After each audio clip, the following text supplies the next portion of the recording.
Hi guys, and welcome back to another video Game with Powers. I'm Jake, and in today's video, I'll be giving you my in-depth review of the board game Fairytale, coming to you guys from Smartup and Big Board Theory Games. Now, Fairytale is currently live still on GameFound right now. If you guys are interested in this campaign, check the link down in our description below. I've also done a quick start tutorial and solo playthrough of the game. I will link probably my solo playthrough up here in the top left hand corner, so if you guys are interested to see how the game is going to play and one of the different scenarios and how it plays solo, then definitely check that video out. But Fairytale is marketed as a family friendly dungeon crawler, guys. This is going to be around 20 minutes per player, 1 to 4 players, ages 14 plus, and as I mentioned again, this is currently still live on GameFound at the time this video is dropping. So if you're interested in this campaign or this game, check the link down in our description below.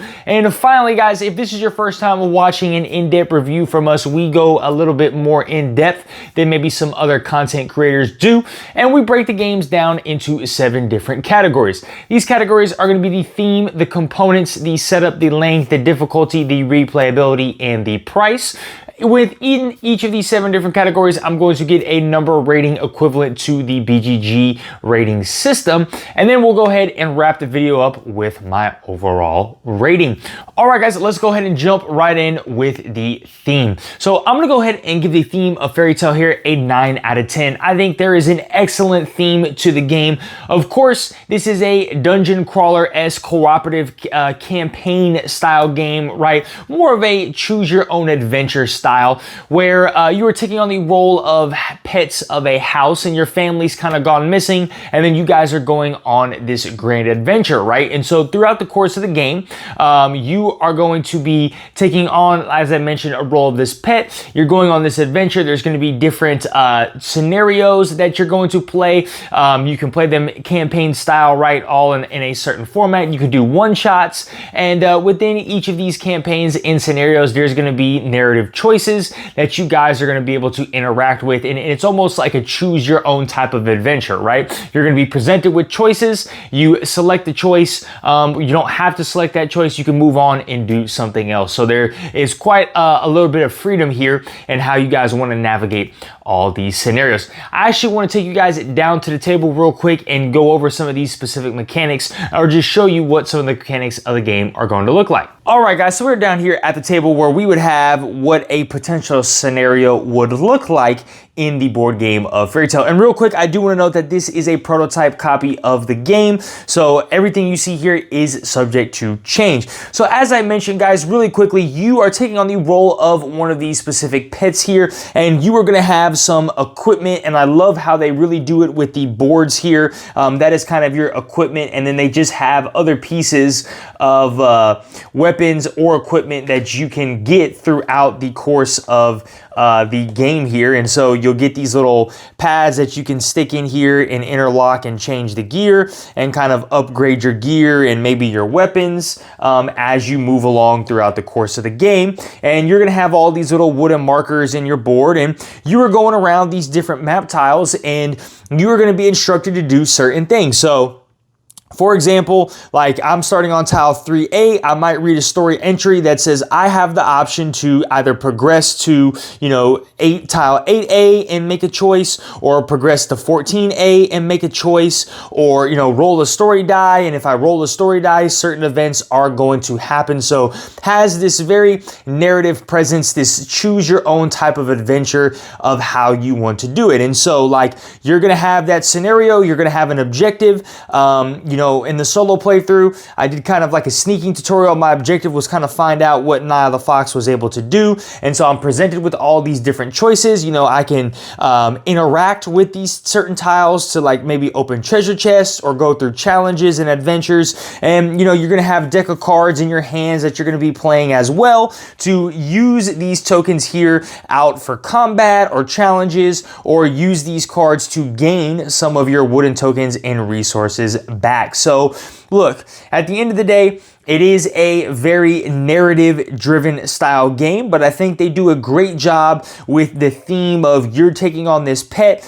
and you have these different adventures and you're going on, and you know, it's very family friendly. It's like a guided story narrative here, and really captures the essence of what they're trying to bring here in a family friendly cooperative campaign dungeon crawler style esque type game. So 9 out of 10 here for me with the theme. I'm going to stay down here at the table and talk about the components. I'm going to go ahead and give these components a 9 out of 10. I think these components here are excellent. Of course, a couple of my favorite things is the map tiles themselves, of kind of how they interlock.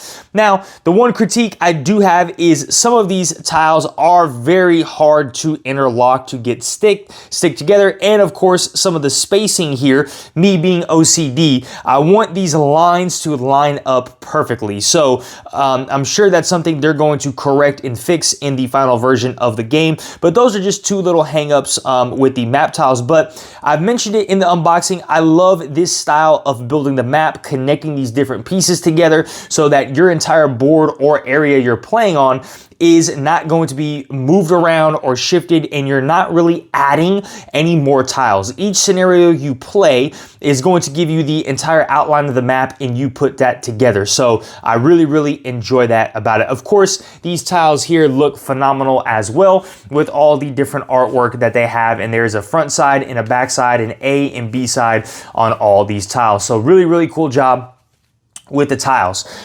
All right, so next thing, I really do enjoy the player boards and the direction they went with the specific equipment of having like a weapon board, an armor board, and then skill boards. I think this is phenomenal looking. Putting all these different boards together is very satisfying. You know, getting all the equipment upgrades and just being to slot them in and out. It really reduces the table space of some of these dungeon crawler games that you play. So really enjoyed that as well. Of course, all the wooden components, those are amazing. The artwork, I can't get enough. These cards are super cool. The front side and the back side of all these particular cards, and they feel really nice as well. Some of the other components, the storage I think is phenomenal. So here's kind of like a tray for all my wooden components in the gym. So that's one specific tray. You know, you got another tray to house all the dice and some of the cards and the enemy cards and some of these wooden upgrades, armor upgrades and things that you can have with the enemies. Speaking of enemies, I do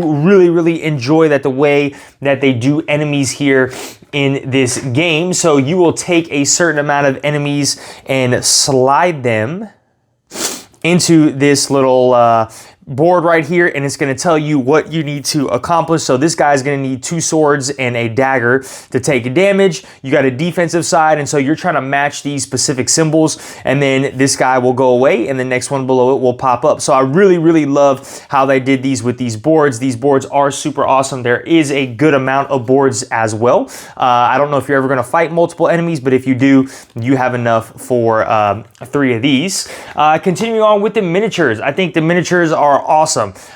Good looking models. I love the treasure chests, how they come open and close. That's super cool. You hide gems in there and open it up. It's like a cool surprise, but they have a tray for that. Obviously, they got a tray for your miniatures over here. And then last but not least, the treehouse. That is the Dice Tower treehouse is super amazing as well. That thing is awesome. I believe in order to get this, you can add it on, or if you pledge the all-in, you will get this for free. But there is a storage for that treehouse, okay? And then last but not least, one of the coolest things is obviously the box itself.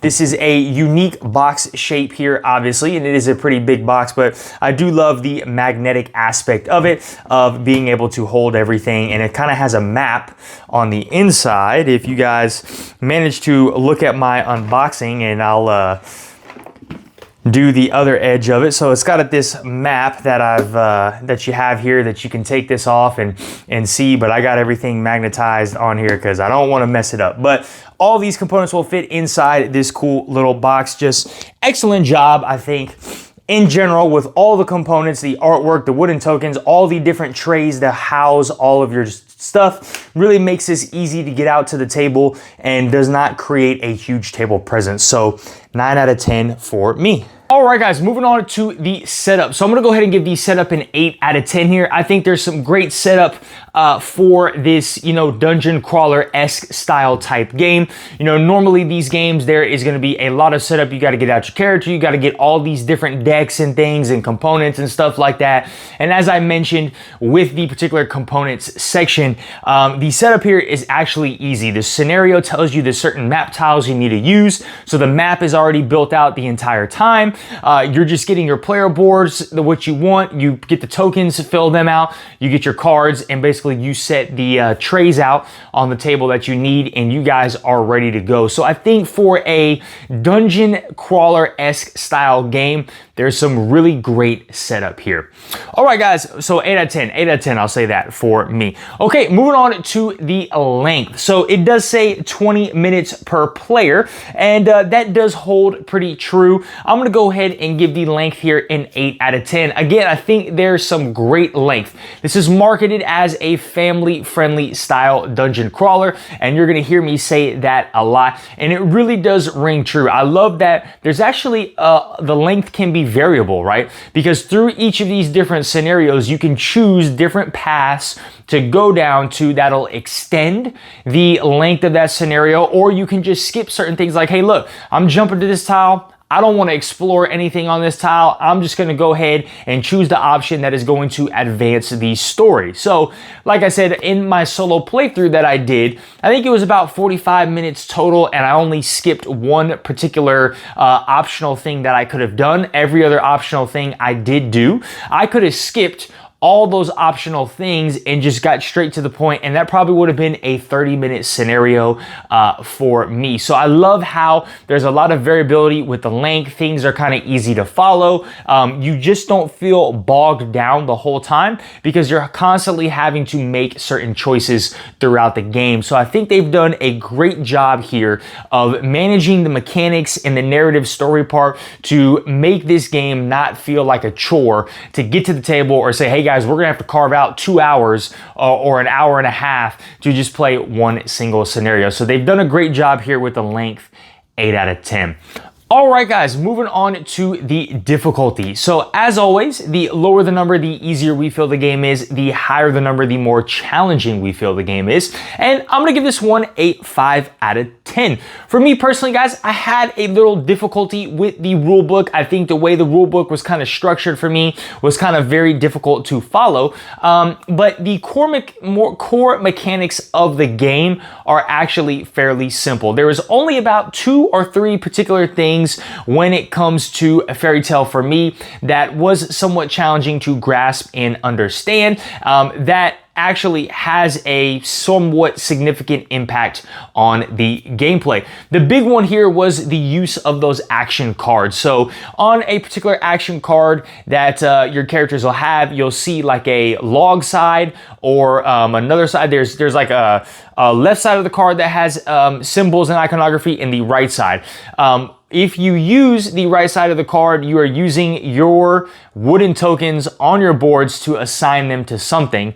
If you're using the icons on the left side of your card, you are gaining those particular things. But here's what's interesting is it never really said if you choose one of those icons or you get all 3 of the particular icons. So like if you chose resources on the left side of your card, do you get all the resources or just one? So there was a little bit of confusion with some of those particular rules that can somewhat affect gameplay. You might be getting more resources than you should be, or maybe less resources than you should be. Some of the cards have talents on them. Like it mentions that if a card has a talent, you get that talent as well. So there were just a 1 or 2 confusing pieces to the game when you're playing those cards, using those action cards and assigning these different tokens and whatnot, that can be somewhat challenging and have an effect on the outcome of these particular scenarios. But for the most part, guys, I do think the difficulty of the game is pretty straightforward, right?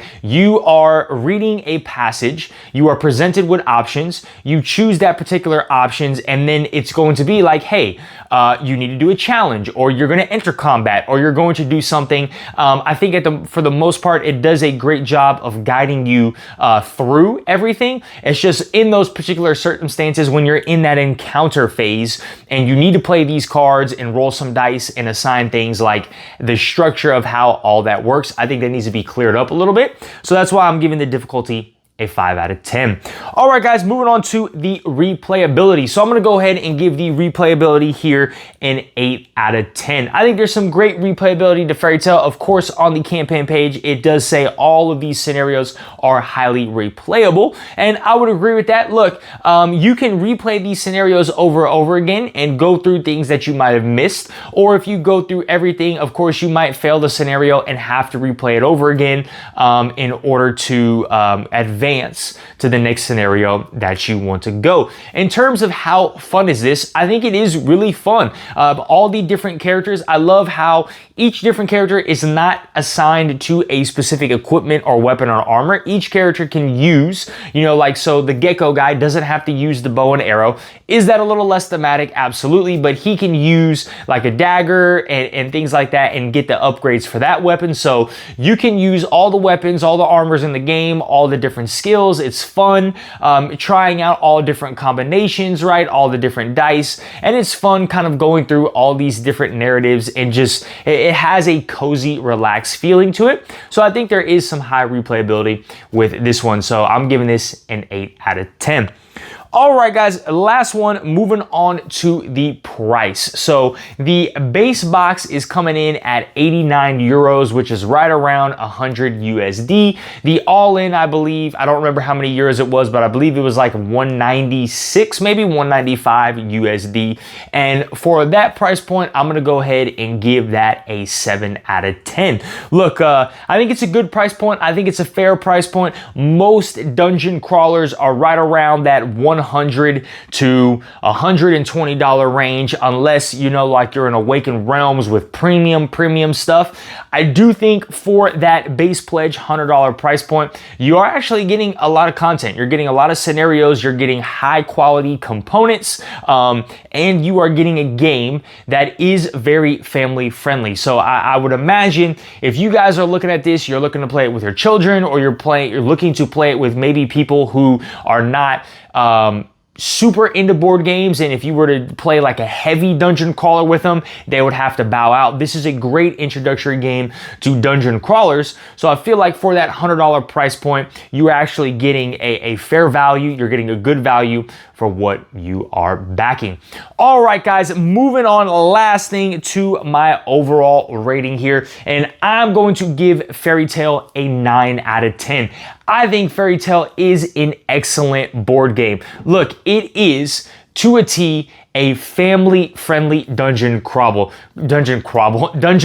right? And I would not really classify this as a dungeon crawler. I would say more of this is a choose your own adventure, because 60% of the time you are guided. The story is guiding you on what to do. And so you don't take like an actual turn of like, I'm going to move my character to a certain hex, or I'm going to do this or that. It's the story moves you, and you guys choose to move as a unit or a party. And you only take a turn per se when you enter like a challenge or an encounter or combat or something like that. And you guys basically play that simultaneously. So I think it does a phenomenal job of being like an entry-level dungeon crawler, a very family friendly. This is, kids can get on this. The theme of the game, right? It's going to be easy to draw those kids in. It's a gecko and a hamster and a cat and a pug, and some of the expansions, right? They got a turtle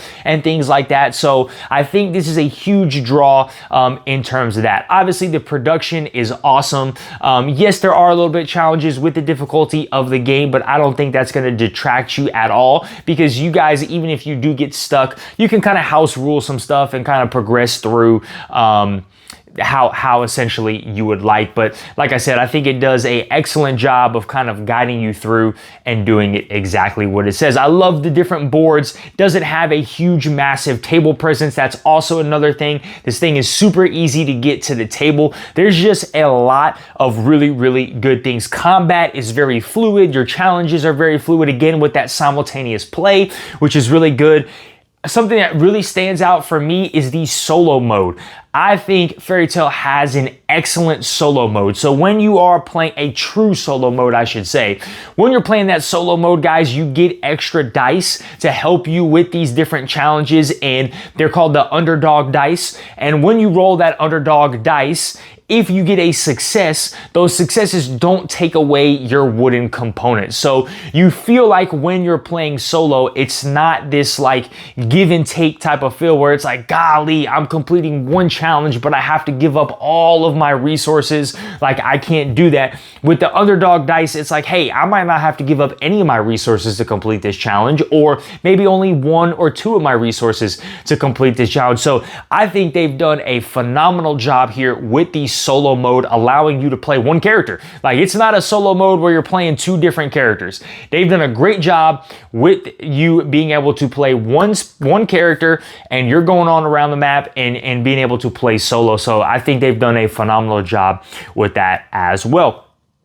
All in all, guys, as I mentioned, 9 out of 10 for this one. Excellent, excellent board game, excellent family-friendly dungeon crawler. Do not let the theme and the cutesiness and the kid-friendly vibe of Fairytale run you away or distract you away from this game. I'm like, dude, look, I'm an adult and I'm telling my friends like, dude, this game is awesome, man. We need to play this game. It's so fun. It's just different. It's fresh. Like I said, a great entry level dungeon crawler or choose your type of adventure game is what we have with Fairytale. But all right, guys, enough yapping from me. I've said what I had to say. I think this is great. I think you guys should definitely take a look at this game and think about backing this one if you are interested in getting into that dungeon crawler line, or maybe just looking at something to play with your family and friends.